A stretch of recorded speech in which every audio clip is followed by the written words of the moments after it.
Football is live. Welcome everybody to Football is Life, episode 93.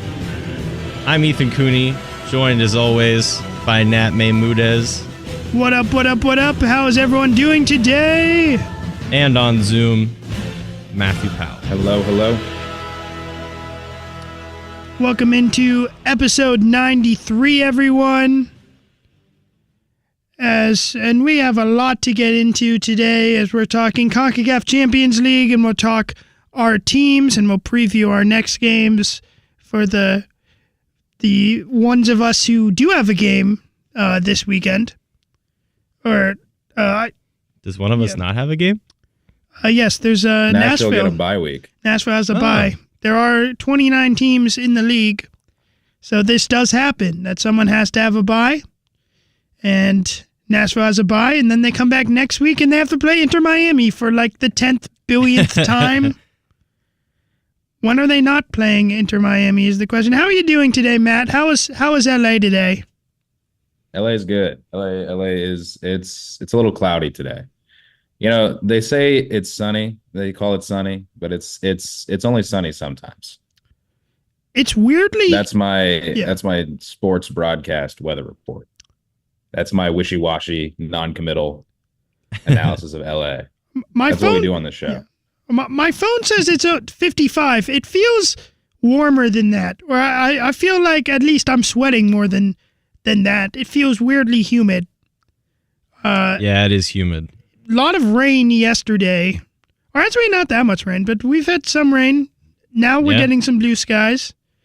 So we'll take it. But we got a lot to get into. So let's start with some quick hits. First, something that we missed last week. There's a congratulations in order for Mr. Christian Rodon, who has announced that he is expecting his first child. So congratulations to Christian Rodon. Ethan, I know you are a huge fan of Christian, so anything you want to say to Christian? Did you say of Christian or of Christians? Of Christian. Okay. Well, I'll be honest. We keep it to football here. We're not a religion show. That's true. I guess what did occur to me... Theology is life. Yeah. Though football is a religion, so... That's true. It is the beautiful game. Mm-hmm. I pray to Messi. It's really horrible, but look, I'm always thinking of a joke to make, and the first thing that came to mind was like, great, another Roldan to muddle his way through the USMNT system. But you know, it's a great, you know, life is a beautiful thing, and babies are wonderful, and I'm happy for the Roldans getting their baby on. You know, I don't hate anybody that much. I mean, like, no soccer player at least. Yeah. So congratulations to Christian. This news came out the week before. Obviously, I wanted to bring this up last week, and there was an abundance of memes about that the Sounder, along the lines of like, it's great to know that the Sounders can score off the field if they can't score on the field. Obviously, we have moved past the haters, and we are scoring now. Right, yes. We'll get into that. Well, you scored. It was one game. You can't necessarily say we're scoring now. You had a game of scoring. Yeah. But it was a lot of scoring in one game. It was a lot. You did make up for a lot of not scoring. Yeah. I think the next game is important. A new news that literally just broke before we went on the air. Yeah. Wrexham has now been promoted to Football League 1. They are moving after just 1 year in Football League 2. I mean, what a beautiful Cinderella story. You know, you really see what happens when two multi-million-dollar celebrities back your team and fund a documentary about it. You really just see the beautiful growth of English football. A young, team can become a titan, especially when they have two, millionaires supporting them. It is. Yes, Matt. Do you have any thoughts on? It is cool. That's my cynic take. Well, I was going to say, Matt, any thoughts on this achievement for Wrexham? Yeah, the United States has stayed winning since 1776 when it has come to that little island that they call whatever they call it. I mean, Nat and I at least are in the New England right now. We're in New England. We won. Yeah, we've made a better England. It's better. Mm-hmm. Absolutely. No, I I don't know. I'm glad there's a documentary like documenting this process because it really is a cool process and there's some cool personalities involved and it's another way that the game should expand in America. Yeah. It kind of brings up there was all right, let's get into talking about the Concacaf Champions League. Damn. Not going to let us wax poetic about It's Always Sunny in Philadelphia. Talk about Rob McElhenney and his credit to the television industry. I mean, I haven't been watching. I big fan of Rob McElhenney, and I love Always Sunny. I haven't actually been watching. Haven't seen that much of season 2 of Wrexham. Maybe I should check it out. I mean, well, because it's good season for them. 3, they're doing well. Season 3 is airing live right now. No, season 2 is the one that they haven't made season 3 yet. No, that's what I'm saying though, is that it's happening right now. And then next year we're going to get season 3 of what happened this year. Right? Is that how they do the show? Yeah, so the next season will focus on their year in Football League 2. We've got premium access. Yeah. They should just Truman Show it. They should just live broadcast the whole thing. That'd be awesome. Yeah. It's honestly a little lazy that really they can't blur the ethical lines. Yeah, they can't air it while it's happening. Yeah. Yeah. All right, let's get into Concacaf Champions League. I have a lot to say about it. Mm-hmm. We have seen there is an MLS team still in. Yes. So it's the MLS champion. While I have continued to root against MLS teams, Columbus is still in the tournament. Somehow, let's start with their game against Tigres. And Ethan, let's start with you. Take us through this game. What you saw from it? I remember. Columbus were really lucky to get out of this game alive. It's incredible that they were able to advance. I think. I mean, Tigres had chance after chance after chance in this game, and Tigres really fumbled most of them. Genuinely, like Columbus were so lucky to not only stay in this game, but to then afterwards, advance and make it to extra time and all of that. Chance after chance after chance, open goals. There was one fantastic save from Patrick Schulte, closing down the angle on what would have been an open goal for the for the Tigres player. And that was a fantastic save. Other than that, it was just, Tigres scored early due to a horrible mistake from Patrick Schulte. We'll talk a little bit about that more later, though, because there was another goalkeeper mistake by Callender in the Miami game, which we wanted to compare.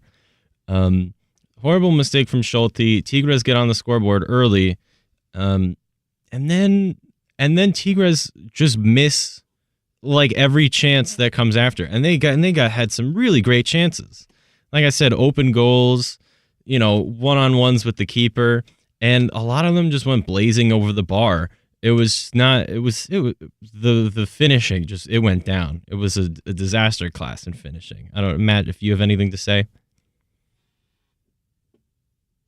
I root for the MLS and CCL. So I agree. I think they're fortunate to get out of it. But I'm happy they did. Mm-hmm. And I hope they continue to succeed. Yeah. I mean, they're an interesting team right now. Obviously, they're the reigning MLS champions. And it's interesting to see what's going on. I mean, obviously, there's the Cucho struggles, which were odd, but seemingly over for now, though he did get himself sent off, I believe, in their last MLS game. So I think he'll be absent for the Columbus game this weekend. But those Cucho struggles seem to be over. And I guess, we can see where the team goes from here. Yeah, so my thoughts... I don't know if I'd call the Cucho struggles over. That red card is pretty aggressive, and that could compound with whatever off-field issues were happening. It's true. Yeah. Still, obviously, we want to know what is the team policy that he violated. Yeah. I'm wondering about that. What was interesting to me about this game against Tigres is as Ethan was saying, like Tigres had so many chances, and I mean, like, to Columbus's credit, like they still like hung in there from Schulte, and they fought hard to get it to penalties. But a very, very rare game from Andres Gignac, who's probably like the best player in Liga MX, and he's been that for like the last 10 years. He missed a sitter in the second half of this. My God, yeah. Huge shock. Then there's also a chance where he was offsides, and he's literally standing in offsides, like he knows he's offsides, and he's looking at his partner like, "Why did you pass to me? Like, just shoot. You would have scored. You're one-on-one." And then also for him to get saved from the penalty mark. Yeah. That's also crazy. Yeah. Also, fantastic effort from Schulte in the penalty shootout. Saved like 2 or 3 saves, I think. Yeah, he's 3? Good. He saved 3, I believe. Let's talk about the other games. First, we had New England. Speaking of the New England. Yeah, New England, who on the end, they lose 9-2 on aggregate. That's rough. I have a bone to pick with... there's really not much from this game. This is the game that not many people were paying attention to versus Club America. I am annoyed with MLS that MLS has... if you go on the website, they have... Well, normally for aggregate scores, they will list the aggregate score below. Mm-hmm. They have chosen not to list the aggregate score for this game or the Miami, for any game where they lost. Mm-hmm. They show it for Columbus, and this is a really bad look for MLS. Like, you can't show your score. Like, we know MLS is going to be biased, but this just upsets me. Just, like, put in what the actual score is. Yeah. Matt, do you have any thoughts on that? It's embarrassing. These scores are embarrassing, so I get why MLS would do it. It's pretty funny, and it's not that big of a deal, but it's not a good look, that's for sure. All right, let's talk about the final game, which was Miami versus Monterrey, and there was a lot of drama heading into this game because with Messi being available for this game after being out for a while, so there was some conspiracy theories being floated by Monterrey, and the refereeing, I thought, was bad for both sides. I think if Miami had won this game, it could have been really ugly, because like, you can see where some people are coming from, not the way I endorse these theories, that Messi was last available for the game against Nashville, and then he is now available to start this game. Obviously, he came out the bench in their game last week. Mm-hmm. But, I mean, like, I thought it was possible. I thought there was a chance that, with Messi coming first time playing in a competitive match in Mexico, this is our UEFA Champions League. He's going to come in and he's going to help Miami win. I really thought that was going to happen. So I watched this game, and Miami, they looked bad. They looked old, and they looked slow. I mean, to be fair to them, they actually, for the first 19 minutes of this game, they were probably the better team. After that, they were terrible. It starts with an error by Drake Calendar, which is now we got to decide which one is worse. Drake Calendar on this one, he is he tries to play a pass. I think he's trying to. It would have been going to Busquets. But it's also a really bad pass. What is Busquets going to do with it after it? No, it just goes right to the Monterrey player. With the form that Brandon Vasquez is in right now, why are you doing that? Brandon Vasquez scores the easiest goal he's ever going to score. I loved that it was him doing this. I love Brandon Vasquez, honestly. Yeah. Ethan, which one do you think is worse? I don't know. I might defer to Matt first. And maybe I'll piggyback off his opinion. This one's really tough. Matt, do you have any thoughts on these two mistakes? I mean, they're both brutal. It's bad. I think Calendars. I mean, the way you just manufacture a chance with very little pressure on you to succeed is just brutal. It's it does something to the momentum of the game. Right. That is just, it's not something that is supposed to be in the natural ebb and flow, and it just really ruins your chances. The Schulte one is bad. It's always bad to be cutting it back across in front of goal. Right. Yeah. I think the Calendar one is worse, though. They're both so bad, though. And the fact that it happened, that both of these happened in the span of a day is absolutely insane. It makes the MLS look bad. Yeah, the Calendar one is really bad because of what Matt said. There was no pressure, and he passes it just directly to Brandon Vasquez. Almost as if Brandon Vasquez was his teammate.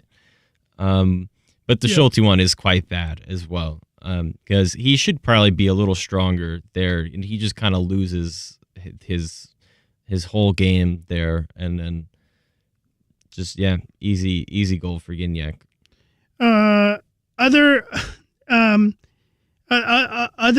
goals in this one. First, we had an amazing strike from Berterame, who was almost signed by the Portland Timbers for $15 million. Woohoo.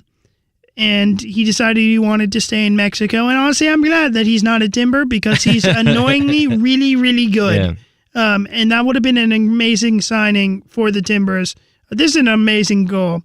Then 6 minutes after that goal happened, we have the play that is just sums up how bad Miami's defense is. The goal starts for a minute before Monterrey would actually score. It's a goal kick for Calendar, passes it to one center back. There's really no pressure. There's a little bit of pressure. Pass it back to goalkeeper. Goalkeeper to other center back. Not that much pressure. Center back to goalkeeper. We go back and forth. Left back. Finally goes to the left back. Then left back goes back to the center back. Then finally a pass gets played to a midfielder. Midfielder plays a terrible pass forward. Monterrey intercepts, and one pass later, we have a beautiful header by Monterrey.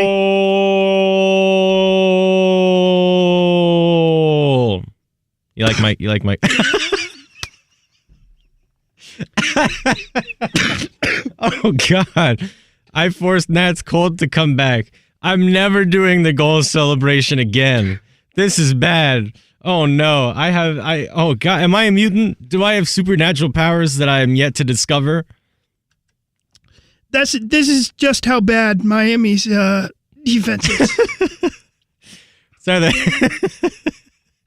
It's either that or it's my commentating, which we've heard on the show before. It's not excellent.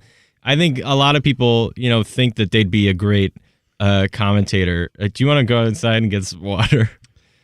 Yeah. Matt and I can hold down the show. You guys talk about how bad Miami's defense is. Yeah, Matt, what do you think about Miami's defense as Nat goes to find an oasis in the desert? I think they have so perfectly destroyed a team full of talent with their roster ineptitude that they haven't really positioned themselves in the way that you should be positioned when you have the kind of talent they have, I think. It's true. Yeah, I agree. Super talented team. Similar issue to the Sounders, the opposite issue from NYCFC. They're quite old. Obviously, they have young players like Kromaski and all those guys, but they've built their teams in so that they rely on their players who are like 35, 34 and up, and that's not the best way to build a roster. You can maybe do it, like maybe if Messi was the only guy, or if it was Messi and Busquets, that'd be one thing. But they have like 4 or so players that they rely on, and they're all like 34 and up. And that's or just if you weren't sacrificing players like Yedlin and Kamal Miller to get older and less consistently playing at those positions. I think they were more well constructed last season, and then they made a bunch of moves that felt like made them more talented, but less cohesive of a unit. It hasn't been good roster construction for Miami, and their blemishes are showing. Right. Yeah. Nat has returned. Yeah, it's just Miami just makes me so mad. Makes you sick. As a team. It makes me sick. It literally does.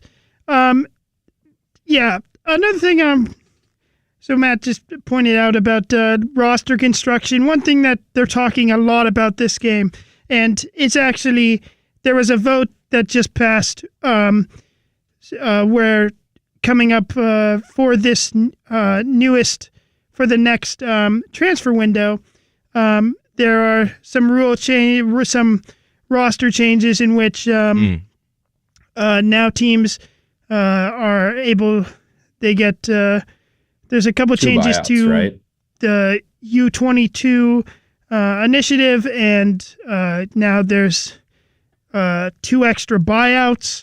And this is coming up with conversations that are about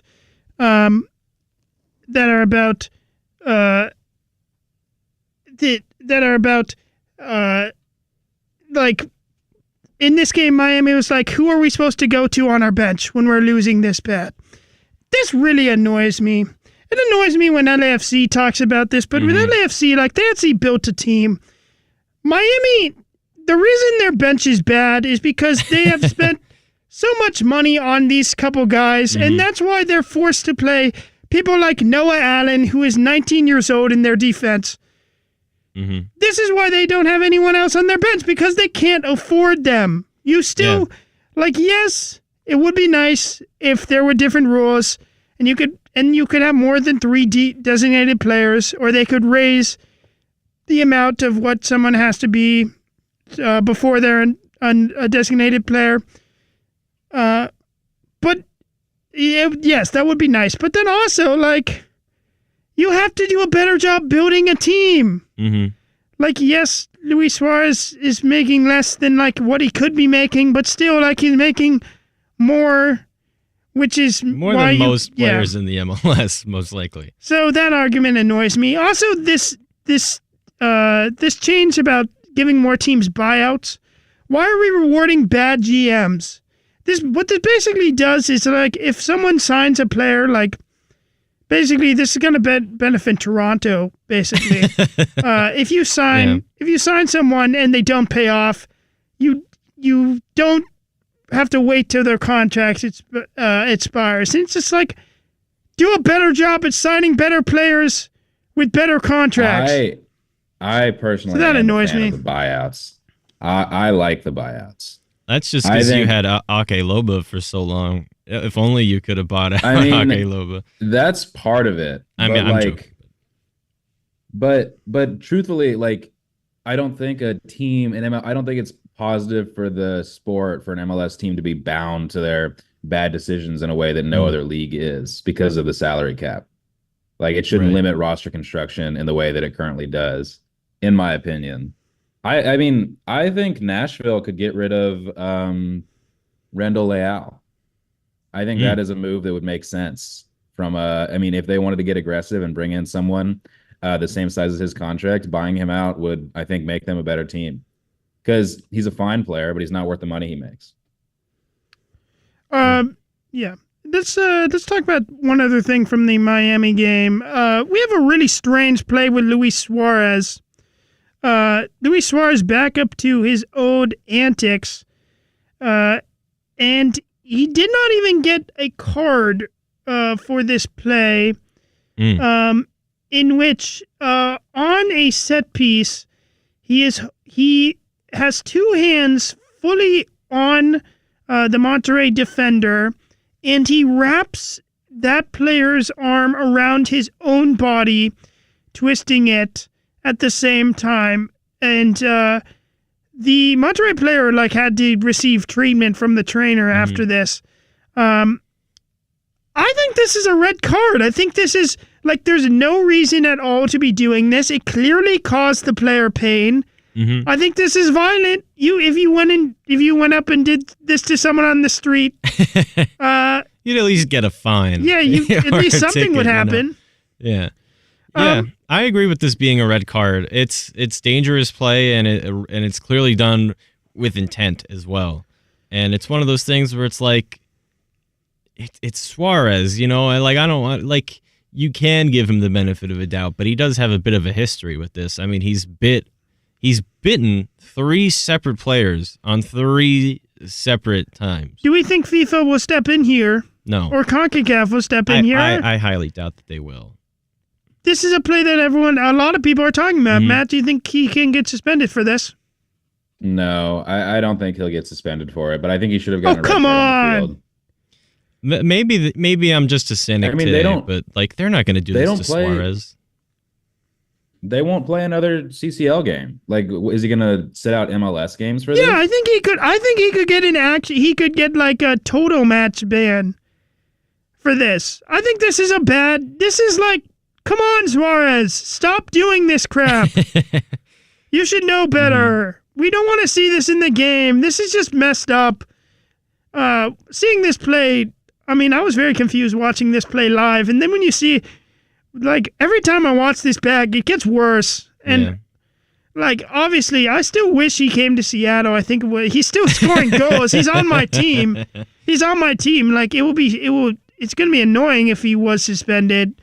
But, he should be suspended for this. This is violent conduct. All I'll say is further evidence that he fouled James Sands against NYCFC and that goal should have been called back.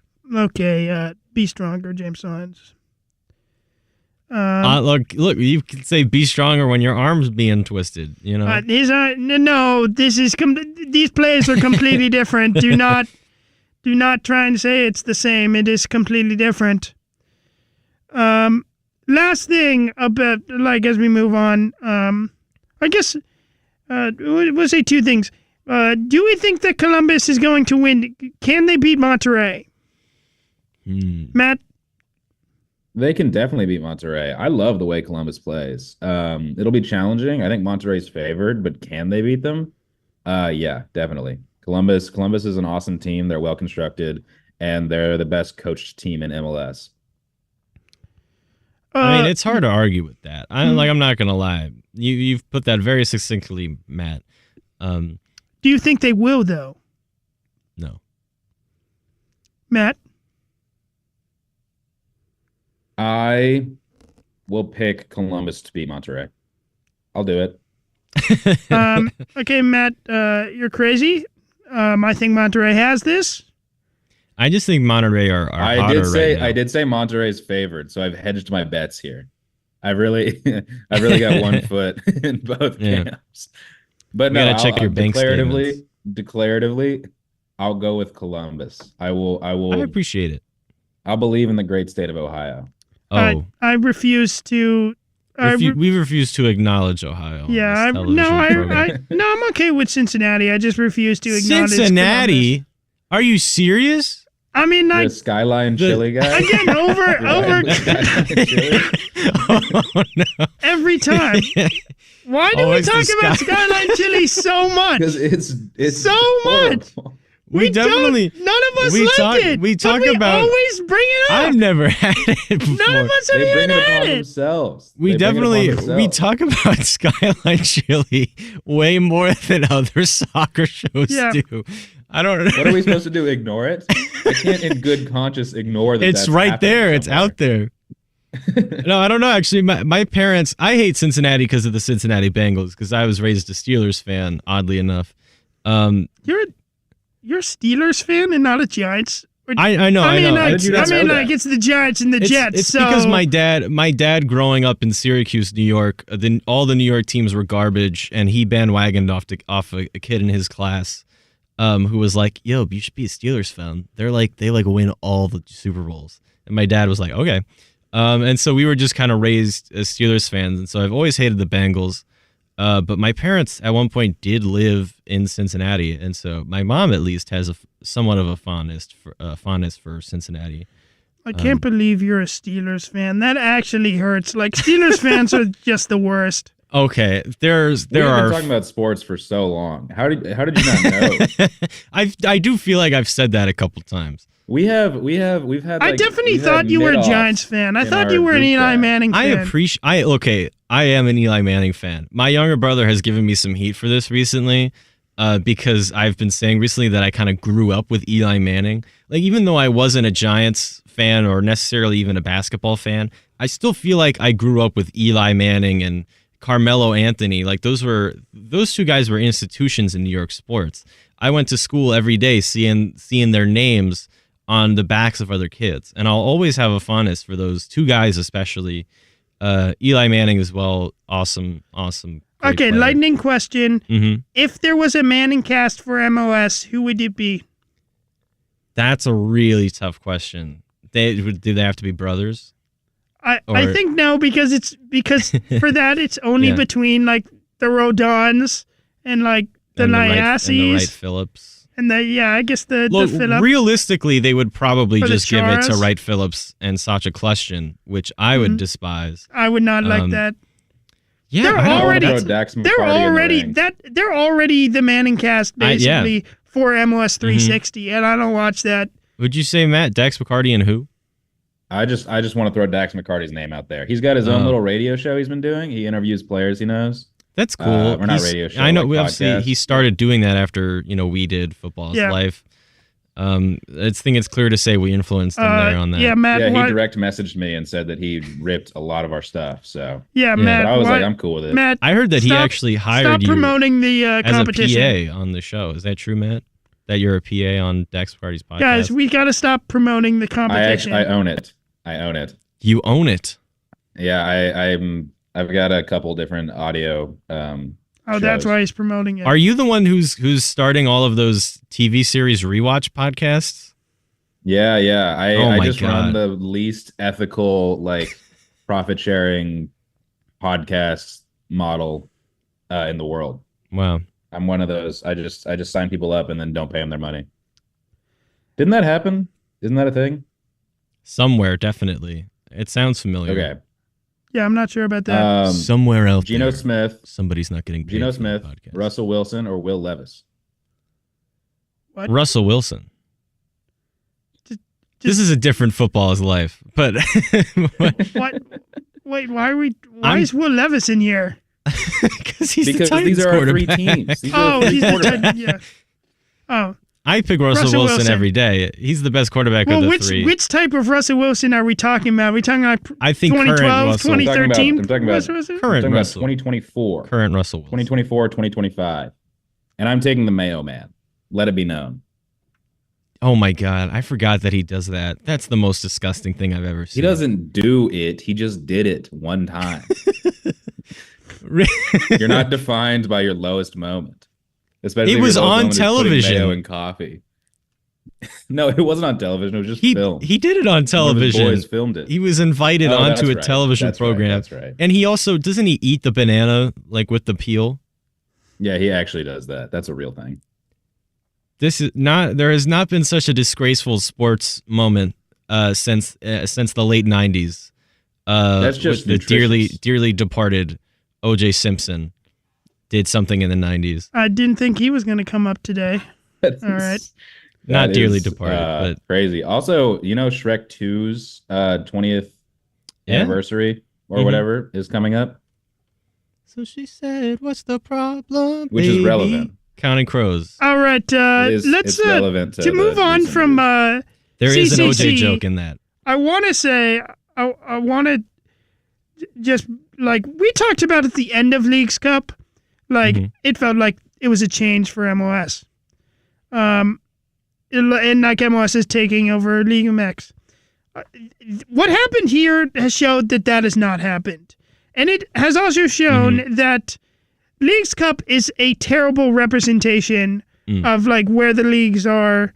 Like, I mean, like, yes, you can say like the middle, like where the teams are in the middle. Like the worst teams in Liga MX are definitely worse than the worst teams in MLS. That's definitely true. Then the Chicagos, the Seattles, But to say like the fact that there were 2 MLS teams in the end of in the final for Leagues Cup means that we're better than Liga MX. Like it means nothing because a lot of that is all of Leagues Cup is played in the US. Which is such CRAP. And we have proven that you still can't go down. MLS teams still can't go down and get results in Mexico. Columbus, they got a tie. I mean, when the Sounders won it in 2022, we did not lose. It's still rare for us to get results. Leagues Cup is a fake tournament. I mean, like you can also bring up the fact that for Leagues Cup, Liga MX are in their preseason. You can say that about CCC as well. Right. That we're in preseason when it starts and they're not. The comparisons are always going to be made, but like right now, like the top of Liga MX with how rosters are built are definitely above MLS. Matt, any thoughts on like that state? Yeah, I think you just have to look at both competitions to get a holistic picture because I think Leagues Cup is obviously not fair because it's all played in the United States, but I think it's important to acknowledge that parity is a valuable thing in a sports league. And MLS is one of the best leagues in the entire world in any sport for parity. Yeah. And I think that's a really positive thing. And the quality of the bottom and the middle of MLS is worth praising in comparison to Liga MX. And then you have to look at Leagues Cup and be honest and say that the Gigantes are better than the top of MLS on average. The best of the best of Liga MX is on a different level. All right. Is that a phone call or a fire alarm? Yeah, it's a phone call, but we got other stuff to talk on. We're not taking calls today. What if it's for us? We'll see. But I want to talk about a terrible referee decision that happened in MLS this week. Which was in El Tráfico, this was probably the best actual game of soccer that we've ever had in El Tráfico, but there was a really, really bad penalty decision in this one. Matt, take us through this penalty decision. Do you agree with Dennis Bouanga getting this call? Absolutely not. He leaves his foot out there. So he takes a heavy touch in the box up against the end line. The ball's on its way out of bounds. And knowing he's not going to get to the ball, he leaves his left foot. He drags his left foot to create contact, and then he hits the deck. And I won't go so far as to say he should get a yellow card for diving, because I think that should be reserved for when there isn't contact. But he manufactured that contact, and that absolutely should not be rewarded. This is not a penalty, in my opinion. And the contact. Yeah, I'm sorry, Matt. Go ahead. I mean, it's just that the ball's going out. Like, is there so contact? many things that. Yeah, that's what I was so going to say. It's like the contact he manufactured is barely even there. Like, he barely even touches the Galaxy defender. Yeah, if there's contact, there's not much. Mm-hmm. And the fact that it went to VAR and the ref went over and looked at it and stayed with it is crazy. Yeah. So that means that it's all on the referee. And I mean, like, I think this is VAR working because, like, it's not, because sometimes, like, the referee is just going to stay with the call. Mm-hmm. The call is wrong, though. I have a quick update. I checked my phone to see if it was any of my family members calling, and my mom is listening, and she did say that Skyline chili is disgusting. So there we have somewhat of an authority. My mom lived in Cincinnati many years ago, but there's somebody who's had Skyline chili, because I mean maybe Matt's had it, but I know I haven't. We're back to Skyline chili every time. Why are we back to it? Because it exists. Yes. We can't just sit here and let it. We can't sit idly by as the Cincinnatians pull this stunt of a chili. Now that we've talked about that penalty, let's talk about our teams in the last week. I got a penalty. Skyline chili. Sorry. UNC did have a penalty. Yes, that's true. I thought this penalty was soft. I thought this penalty was wrong. No, it's like the other one. I'd say it's a penalty. We should have gotten a second penalty, actually. Matt, what are your thoughts on the penalty that NYCFC got? I wouldn't go so far as to say that it's wrong. It is soft, maybe. Yeah. But no, not wrong. Not in the way that Bwanga's is, that's for sure.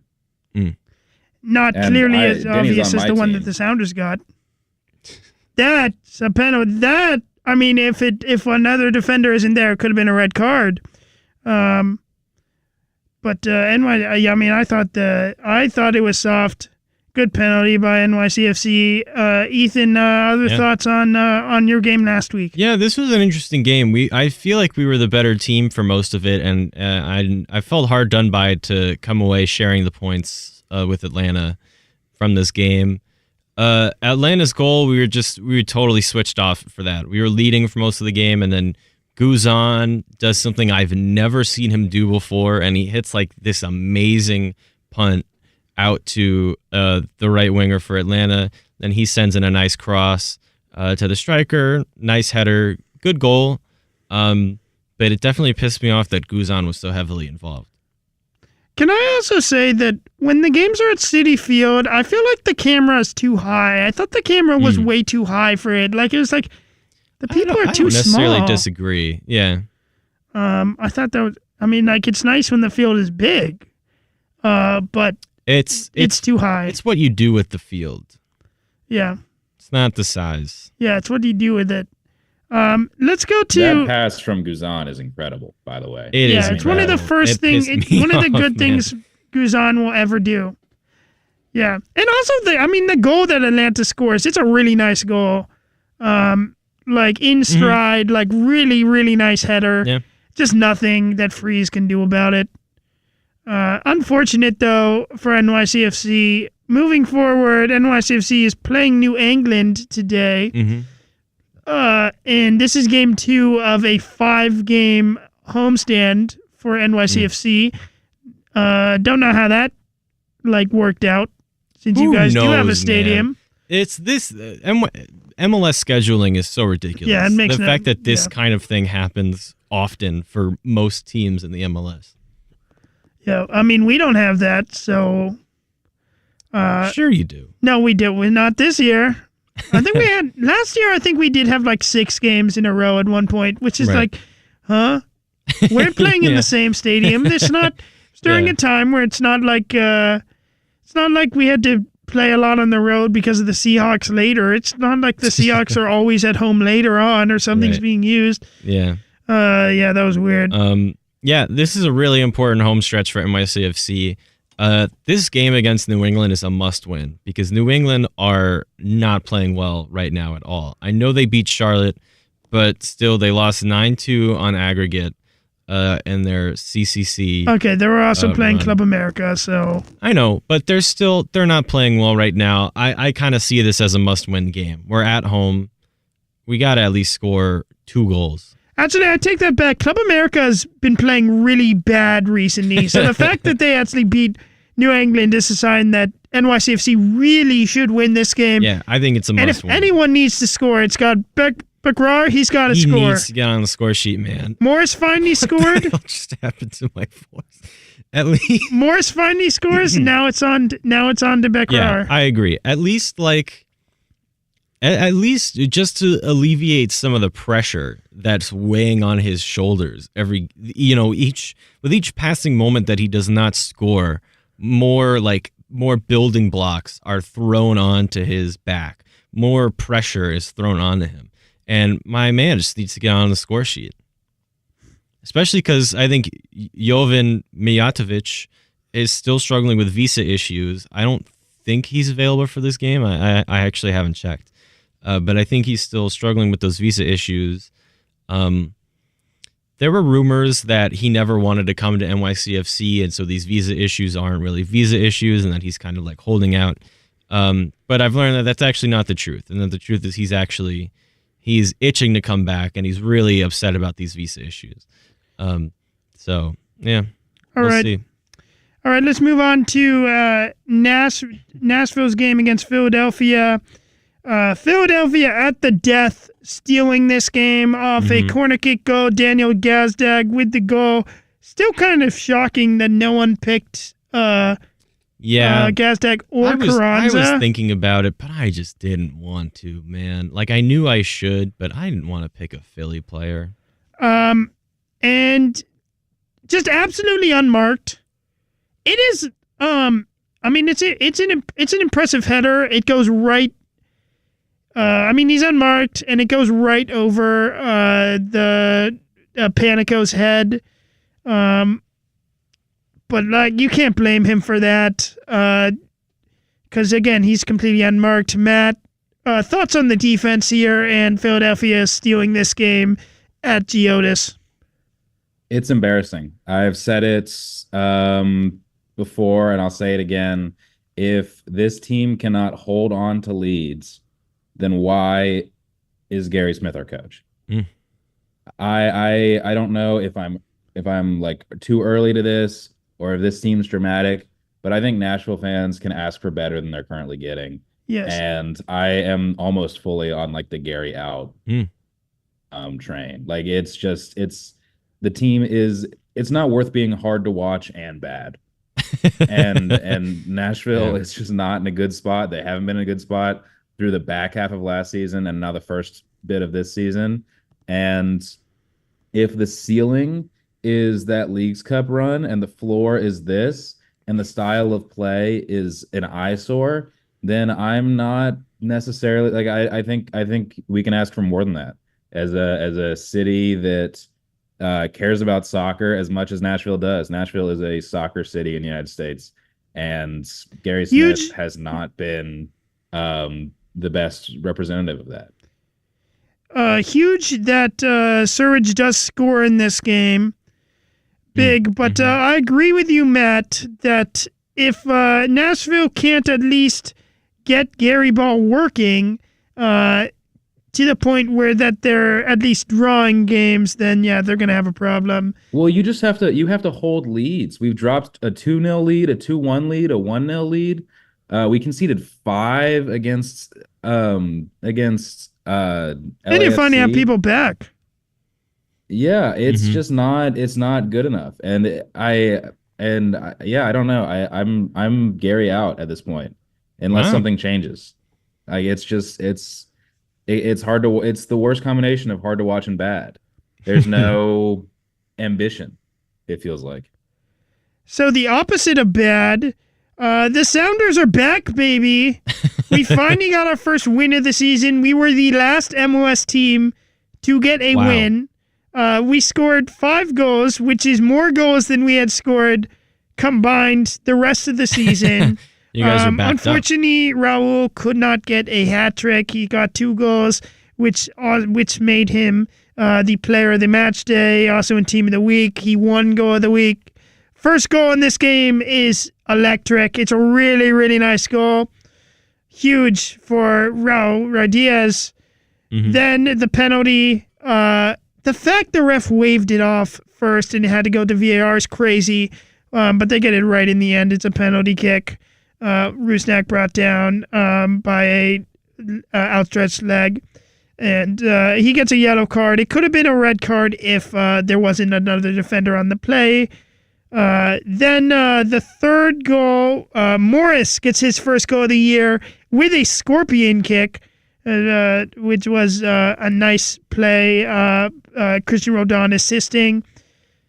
Then it was Alex Roldan scoring, and when Alex Roldan scored this goal and the next goal, which Dylan Tevis scored, both of these goals were funny because the Sounders were definitely trying to give Raul his hat trick. Like both times, you can tell Alex and Dylan are like, oh, yeah, well, we scored here because we were wide open and we should be scoring here, but then also they were trying to give it to Raul, who still has never scored a hat trick for the Sounders. Can I say something inflammatory about Alex Roldan? Sure. He's not beating the Nepo baby allegations. I don't think he's good enough to. He's not Sounder. He's not Sounder quality in my opinion. Are you kidding me? I don't think he's that good, bro. He is a captain for his national team. In his first time that he scored, I think he scored multiple national team goals, while Christian has yet to score one. His national team, he did that on his own merit. I think he's starting on the Sounders because his last name's Roldan. I really don't think that, I don't think he's as good as the rest of the team. I think that's really unfair to Alex Roldan. Fair enough. It might be unfair. I think that was a part of it when he got picked, but I think he has moved past that. He is a huge contributor. He is one of our best during live play crossers of the ball. He is a complete weapon. I mean, remember how complete weapon? When you think of Kelvin, we go back to 2020. Kelvin Neernam was starting in the position. Kelvin Neernam was great. Obviously, scored the first goal in the 2019 MLS Cup, and he was great. But Alex Roldan benched him because of how good he was playing. Anyway, we got to make predictions for our next prediction game. Sounders will be playing. Sounders are playing Dallas. Hopefully, we can continue the momentum. We'll see if Paulo starts. That's in Seattle? No, that's in Dallas. Dallas. So we're back on the road for that game. Last thing, we got João Paulo back. That was huge. Dallas, we like that one. We'll see if João Paulo will start this game. We'll see. But for our prediction game, we got Cincinnati at Montreal. Montreal's first home game of the year. Cincinnati just lost. What? Wait, Montreal's first home game of the year? Yes. They've been on the road the entire time. We talked about this last week.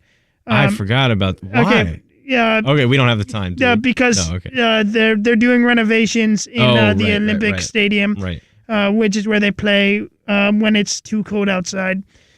Cincinnati did just lose to the Red Bulls, and this game is in Montreal. I'm gonna pick Montreal. I think they bounce back. Home opener. They're bouncing back from losing 5-0. They're going to be without Saliba because he got a red card. That was 100% a red card. Terrible tackle for a second yellow card. I'm picking Montreal. Ethan, who are you picking? I've been riding with the home team, but I think I got to go Cincinnati. I think Cincinnati are just a better team. Montreal just lost 5-0. I don't think they're going to be up for it. Matt, who are you picking? Give me the chili. Okay. Was that an Uber Eats for Skyline Chili? That's going to do it for this episode of Football is Life. We'll see you next week on April 13th. Actually, that's today. We'll see you on 420 at 1 p.m. Eastern. Remember to follow the show on Twitter at WECB Football. Follow the show on Instagram at footballslife.wecb. Follow the show on YouTube at footballslife.wecb. Check out our website, footballislife.net, and contact the show at footballislife.wecb@gmail.com. Until next time, football